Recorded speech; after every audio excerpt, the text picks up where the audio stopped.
we are going to start with ଆଜି ଆମର start ହେବାକୁ ଯାଉଛି ମ୍ୟାଥର ପ୍ରଥମ ଚ୍ୟାପ୍ଟର। ତା ପୂର୍ବରୁ ଟିକେ ରିକ୍ୟାପ୍ କରିଦେବା, ପ୍ରପର ରିକ୍ୟାପ୍ କରିବା, ତାପରେ ଚ୍ୟାପ୍ଟର ଷ୍ଟାର୍ଟ କରିବା। ଠିକ୍, ଫାର୍ଷ୍ଟ ଚ୍ୟାପ୍ଟରର ନାଁ ତମର କ'ଣ ରହିବ? ସେଟ୍ ପ୍ରକ୍ରିୟା ଓ ସେଟ୍ର ପ୍ରୟୋଗ। ତ ପୂର୍ବରୁ ଅଲରେଡ଼ି ଏଇଥିରେ ତମେ ପଢ଼ି ସାରିଥିବ ସେଟ୍ ପ୍ରକ୍ରିୟା କ'ଣ, ଉପସେଟ୍ କ'ଣ, सबसेट कौन, ये सब जहाँ भी रहा एलिमेंट्स उपादान केमती लिखा हुए कौन लिखा हुए सब ऑलरेडी पढ़ी सारी किंतु just for your kind information ताको सब मु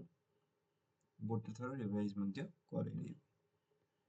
किंतु वर्तमान चैप्टर टिके हल्का स्टार्ट करबा। कौन से कहूँ सेट प्रक्रिया और सेट्र प्रयोग, ऑपरेशन एंड इट्स एप्लीकेशन। जितेबाला आम देखु जे कहार किसी गोटे प्रक्रिया होउची ताकू प्रयोग मध्य करथाउ, तो प्रक्रिया और प्रयोग रे हमरे चैप्टर टा रहिछि। तो फर्स्ट इंट्रोडक्शन देखिबा। इंट्रोडक्शन रे कोन कहउछि से जे सेट गोटे थियोरी जोटा कि जॉर्ज कैंटर आरंभ करथिले। से आरंभ करथिले केमती ता सेट गोटे हुए, केमती ताकू क्लासिफिकेशन केमती हुए, याकू सब स्टार्ट करथिबा लोक के ना जॉर्ज कैंटर। ठीक, तो पूर्व श्रेणी सब कौन कौन पढ़ी से जानी दरकार। तो ऑलरेडी अष्टम श्रेणी तुम कौन थिला ना एलिमेंट। ठीक अच्छे, गोटे जदि सेट देइछि, गोटे सेट रे मुख्य जिनस कौन एलिमेंट, एलिमेंट बा उपादान। उपादान तो जिते आम शुणु ताले आम कौन कहू जे फर्स्ट ऑफ ऑल गोटे सेट होची सिमिलर जिनस सब, सिमिलर माने एका प्रकार माने कौन कहि जदि तमे कहूछ ऑफिस स्टेशनरी,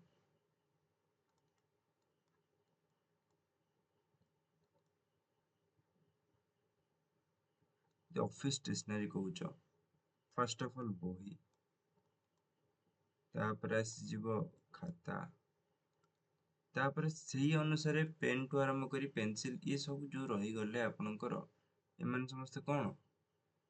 ऑफिस स्टेशनरी रो गोटे गोटे पार्ट। तो जदि आम को दिन गोटे ऑफिस स्टेशनरी रो सेट तैयारी कले ताले सेथरे एलिमेंट सब किए हेबे, बही खाता पेन पेंसिल ये सब रही कौन एक्स वाई जेड एलिमेंट रही बुझी। ताले आम कौन कहि परिबा सेट को, set is a group of similar elements. तो सिमिलर एलिमेंट्स मानू नहीं गोटे सेट तैयारी हुए। ठीक अच्छे, तो एमानकर जो उपादान सब लाइकली टू बी सिमिलर। तो मु जदि पचारिबी आपनको जे बही, बहीटा ऑफिस स्टेशनरी रो सेट भितर आसुची तो आपण हां कहि, किंतु मैथमेटिकली सेटा लेखा कोन हुए,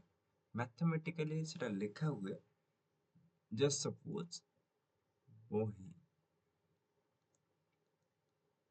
इज बिलोंग्स टू रो चिन्हटा सब मन रखिबे एटी ऑलरेडी अछि x belongs to s, belongs to माने cs सेट भितर जाउची, सेंति बही बिलोंग्स टू ऑफिस स्टेशनरी। ठीक, तो इटा होची एग्जांपल जे बुझिबार अछि। तो मु एति कहि परिबी जे गोटे सेट भितर जे कोनसी उपादान सब रहइबो, मु एटी जदि खाता भी लिखुची बिलोंग्स टू कौन रही ना ऑफिस स्टेशनरी। तो ये जो जिनसटी आपण देखिले तो आगु बहुत काम दब। जदि गोटे बिलोंग्स टू नाही, जस्ट सपोज मु कहली मोबाइल फोन। ठीक अच्छे, कौन कहली मोबाइल फोन। तो मोबाइल फोन तो आपनकर कोथरे आसुनी, गोटे सेकेंड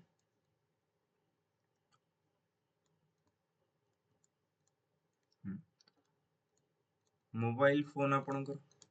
मोबाइल फोन जो जिनसटी रहिला सेटा आपनकर ऑफिस स्टेशनरी रो जो सेट रे आसु नाही। जदि ऑफिस स्टेशनरी रो सेट रे मोबाइल फोन आसु नाही, that means mobile phone is not belongs to. तो नॉट बिलोंग्स टू रो चिन्हटा केमती रहइबो, तो फर्स्ट ऑफ ऑल त्रिशूल भाया एमती गोटे करदे तापर नॉट माने गोटे बड़ कि कार्ड आने तो सेटा हेगला नॉट बिलोंग्स टू जदि देखा जाउथिबो ताले एठी रहिछि आपनकर नॉट बिलोंग्स टू रो साइन तो सेठी कोन आसीगला not belongs to mobile phone is not belongs to office stationery आराम से कर परिबे ठीक तो एठी से लिखला x is element of x belongs to s x is a element of s एमती भी लिख परिबो x is not a element of s that means set s रो उपादान नुह बा x होची set s रो उपादान नुह कथा सरला आउ कोन पढिथिले 8th क्लास रे एटा पढिथिले उपादान केमती लिखिबो कोन नै कोन केमती ताको करबो आउ कोन रखथिले हमर कि केमिति लिखिबो दी प्रकार लिखिबार सिस्टम थिला गोटे हला कोन ना टेबुलर फॉर्म आउ गोटे हला जोटा कि तमे रोस्टर फॉर्म भी कहउतल आउ गोटे हला सेट बा सूत्र प्रणाली सेट बिल्डर मेथड ठीक एटी ठीक देखि दियंतो तो सेट को प्रकाश करिवार दी प्रकार मेथड थिला गोटे हला तालिका प्रणाली आउ गोटे थिला सूत्र प्रणाली तालिका प्रणाली माने कोन जे आमे सेट को डायरेक्टली लिखुचे जस्ट सपोज मु कहली जे एक अंक विशिष्ट सबु जाक प्राइम नंबर बा सबु जाक मौलिक संख्या का लेख कि सब से मौलिक संख्या रे हबो तो मु गोटे ना दे दोची सेट होची ए ठीक तो ए सेट रे की रहि जिवे मु कहि परबी जे एक अंक विशिष्ट मौलिक संख्या सब की रहि जिवे एक गोटे मौलिक संख्या की ना कारण एक रो फैक्टर्स न केतेटा फैक्टर अछि एक रो गोटिए फैक्टर तेन पर से मौलिक रे जीवन किबा यौगिक रे जीवन किंतु हम कोड आरंभ करि परबो सबटु सानो संख्या 2 3 5 7 9 हबनी किंबा 11 तो 2 अंक विशिष्ट रे पड़ुची तेणु करी एठी हमर केतेटा नंबर हे गेला 2 3 5 7 तो जिते एलिमेंट्स आम लिखुचे से सब मन रखिए कुटिल बंधन भितर लिखिए आउ यही प्रकार रे ही लिखिए ठीक तो ये हो गला आपणकर कौन तालिका प्रणाली ठीक अच्छे जोटि कि सब डिटेल्ड वे रे लिखा है अच्छी बुझीगला तो सही को जदि आम लिखिबू टेबुलर फॉर्म रो सूत्र प्रणाली लिखिबू ताले कौन लिखिबो सेठी हमर लिखिया हबो जे एठी जेमति लिखा है सेटा को एग्जैक्टली आपन को लिखिबा को पड़िबो कोन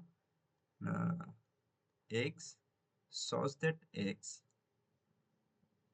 तो एठी गोटे कमा जेमति दिया है आपन ए कमा को सब भूलिबे ना कारण एग्जाम रे ए सब पकई कि आपन को मार्क काटिबार सुविधा पान से तेणु करी आराम से आपन जहा जहा दिया है x such that x कमा देबे एक अंक विशिष्ट मौलिक संख्या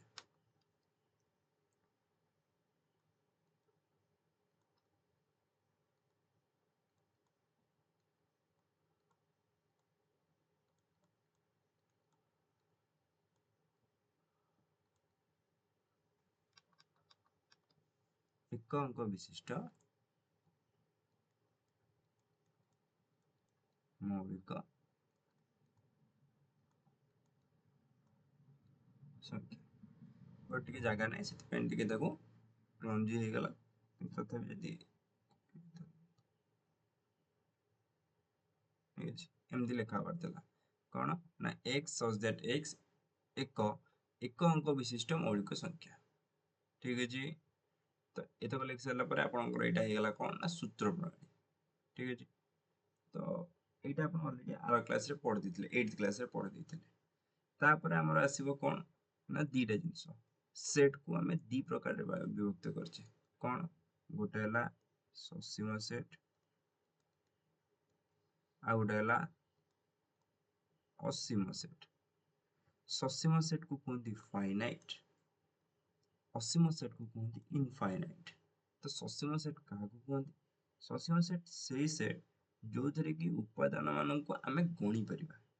ठीक अच्छे तो जिते गणिले सरीज मनकर मुझे कहबी जे क्लास रे तुम पिला अच्छा केतेटा अच्छा गणिल तो सेठी जिते तुम गणुच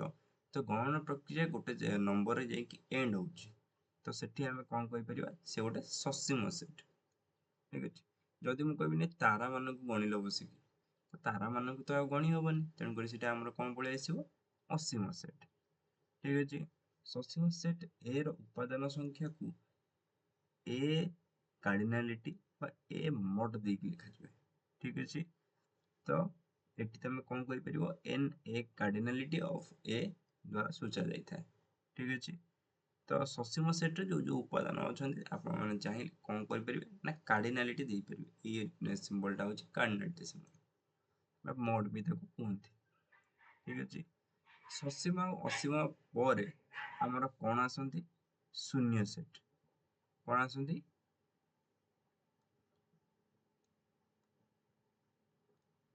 शून्य सेट शून्य सेट कौन देखो जानत शून्य सेट ताको नल सेट कहंती जदि कोनोसी सेट रे उपादान न था इन द मीन्स सेठी उपादान संख्या 0 सेठी आमे ताको कोन कहबा बा शून्य सेट कहबा ठीक अछि तो शून्य सेट रे आमे सिंबल गोटे अछि शून्य सेट को डिफाइन करिया पे तो सेट सिंबल टा होछि कोन आइदर आपण डायरेक्ट नल एमती गोटे सिंबल दे देबे नहले एटा करिकी गारो टाइप पकई देबे ठीक अछि सेटा 5 कहंती बा आपण डायरेक्टली से सिंबल टा मन रखथिबे तो शून्य सेट आसीबो 5 टा आसीबो ठीक तापर आसीबो कोन ना उपसेट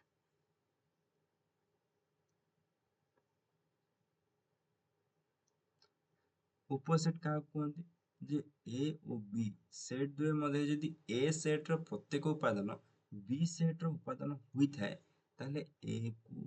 बी रो बी सेट रो उपसेट कहंती मन कर मु कहली ए रे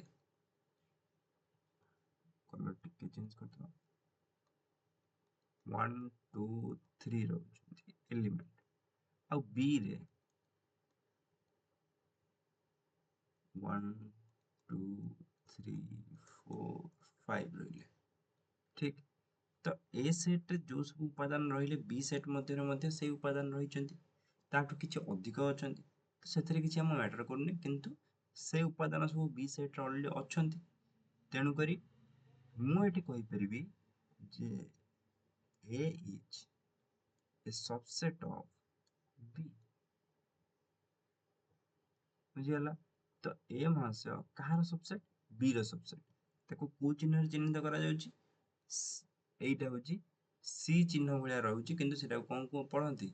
सबसेट बा उपसेट तमे कहि परिबो ठीक अछि सबसेट और उपसेट भीतर किछि डिफरेंस नै उपसेट होची ओडिया सबसेट होची इंग्लिश रे तो ए इज सबसेट ऑफ बी तमे कहि परिबो तो जदि उल्टा हला जदि मु कहबी नै गोटे काम कर एटा को बी कर एटा को ए कर ठीक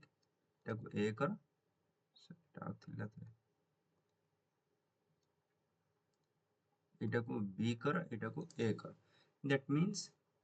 से कथाटा उल्टी जीवो कारण या पाखरे अधिक एलिमेंट्स अछंती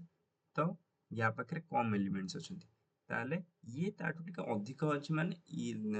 ए रो उपसेट की हो बी हो बुझियला तो एठी कथाटी उल्टी जीवो एठी ही जीवो कोन ना बी इज सबसेट ऑफ ए कहीं कि ना बी रे कम एलिमेंट अछंती ए रे अधिक एलिमेंट अछंती ठीक तापरे दीटा जिनस मन रखिया होइछि phi is a subset of A तो जिते भी नल सेट आसीबो बा phi आसीबो सेते बेले से कहार सबसेट ही जिवे ए रो ए माने जे कोनसे गोटे सेट रो मु जदी सो इफ सपोज कहि बी मु कहि बी भितरे phi आसुची ना आसुनी मते कहलो दैट मींस आसीबो कारण जो जे कोनसे गोटे मु लिखि देली सी लिखि की ता देरे किछि एलिमेंट देली दैट मींस एटा यार ऑटोमेटिकली सबसेट ही जिवो because null set is always a subset of any set जे कोनोसी गोटे सेट लिखि दियो किछि एलिमेंट थोइ दियो दैट इज जो नल टा रहइबो से तारा ऑटोमेटिकली सबसेट ही जिवो बुझियला तो नल संगे किछि प्रॉब्लम नाही तापरे कोन कहला से निजे बी जो गोटे सेट सेटा निजरो सबसेट ही परिबो तो मु कोन कहि परिबी B is a subset of itself लिख पारिबे एटा। तो दैट्स कॉल्ड सबसेट थ्योरी। तो सबसेट रो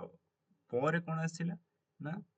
इक्वलाइज सेट बा तुम कहि परिबो A is equals to B when two sets are being equal। ମୁଁ କହିଲି ଯେ ଏଥିରେ ବି 1 2 3 ରହିଲି, ଏଥିରେ ମଧ୍ୟ ମୁଁ 1 2 3 ରଖିଦେଲି। କୋଉଥିରେ B ରେ ଯୋଉ 1 2 3 ଥିଲା A ରେ ବି 1 2 3 ରଖିଦେଲି ଓ ଏଲିमेंट्स। ତେଣୁ କରି ଯୋଉ ସେଟ୍ ଆସିଯିବ ସେଟା କ'ଣ ଆସିଯିବ B is equals to A, କାରଣ ସେଟ୍ ରେ ସମସ୍ତ ଏଲିमेंट इक्वल ଅଛନ୍ତି। ତେଣୁ କରି ତମେ डायरेक्टली लिख परिबो B is equals to A और A is equals to B, जहाँ लिखले भी आपको किसी प्रॉब्लम होबो ना। ठीक अछि। तो एठी हमर पूर्व पाठर आलोचना सरिछि। 8th क्लास रे जहाँ जहाँ पढ़िथिलो ताको आउथरे टिके रिमेमोराइज करा जाइछि, किछि किछि मेमोराइज कराइछि, किछि किछि आपनक मेमोरी जदि आसुछि जो कांसेप्ट गुडा बुझिल ताको टिके रिवाइज करिवे। तापरे कालीठु जो क्लास रहइबो सेथरे हमें पढेबा व्यापक सेट। ता आगु रहइबो केमिति सेट लिखिबे, गोटे थोर ओवरव्यू दे दोछि। तो केमिति सेट को वेन रे लिखिबे, केमिति ताको रिप्रेजेंट करिवे, तापर ऑपरेशन सब कोन रहिछि। आगु तो हमें खाली इंट्रोडक्शन पढ़ी के चल जाइथिले। तो यूनियन केमति हबो, इंटरसेक्शन केमति हबो, डिफरेंस केमति हबो, बाइनरी ऑपरेशन केमति हबो, यूनियन इंटरसेक्शन दीटा एकाथरे आसीबो ता ऊपर। तो सेटा केमति हबो से सब को जानिया पे आगु को आराम से पढ़िबा। तेणु करी आज पे एतिकी। धन्यवाद।